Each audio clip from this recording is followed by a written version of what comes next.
Assalamualaikum warahmatullahi wabarakatuh. Perkenalkan, nama saya Ozan Raffi Atala dari kelas 10 MIPA 6 nomor absen 16. Di sini saya akan mengulas kembali materi KD 3.1 dan KD 3.2 pelajaran ekonomi.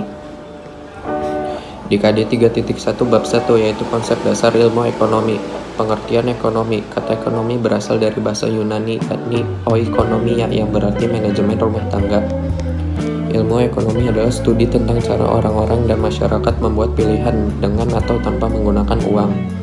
Inti masalah ekonomi adalah kelangkaan. Kelangkaan atau scarcity adalah kondisi di mana manusia memiliki sumber daya ekonomi yang terbatas untuk memenuhi kebutuhan yang tak terbatas. Menentukan pilihan yang tepat. Pilihan ekonomi adalah keputusan sadar untuk menggunakan sumber daya alam langka dengan cara tertentu. Selanjutnya, skala prioritas dan pengelolaan keuangan. 1. Skala prioritas. Prioritas pertama yaitu kebutuhan primer atau kebutuhan utama. Prioritas kedua kebutuhan sekunder atau kebutuhan masa datang. Prioritas terakhir kebutuhan tersier, kebutuhan yang tidak terbatas. Jenis kebutuhan berdasarkan tingkat intensitas. Primer, sekunder, dan tersier. Jenis kebutuhan berdasarkan subjek yang membutuhkan, individu atau umum. Jenis kebutuhan berdasarkan waktu, sekarang atau masa mendatang. Jenis kebutuhan menurut sifat, pemenuhan kebutuhan jasmani atau rohani. Memanfaatkan biaya peluang atau biaya implisit adalah segala sesuatu yang dikorbankan untuk mendapatkan sesuatu. Prinsip ekonomi adalah dasar berpikir yang digunakan manusia untuk memaksimumkan suatu tujuan melalui pengorbanan tertentu.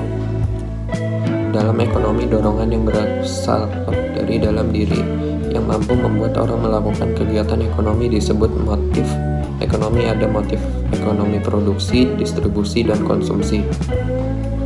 Ekonomi syariah sebagai ilmu yang membahas perihal ekonomi dari sudut pandang keislaman. Di bank syariah tidak mengenal sistem bunga. Selanjutnya KD 3.2 bab 2 masalah ekonomi. Dalam sistem ekonomi, permasalahan ekonomi klasik pada kegiatan produksi, distribusi, dan konsumsi.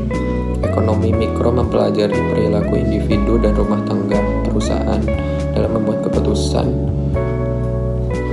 tentang alokasi sumber daya yang terbatas, dan ekonomi makro mempelajari kekuatan dan kecenderungan yang memengaruhi perekonomian secara keseluruhan.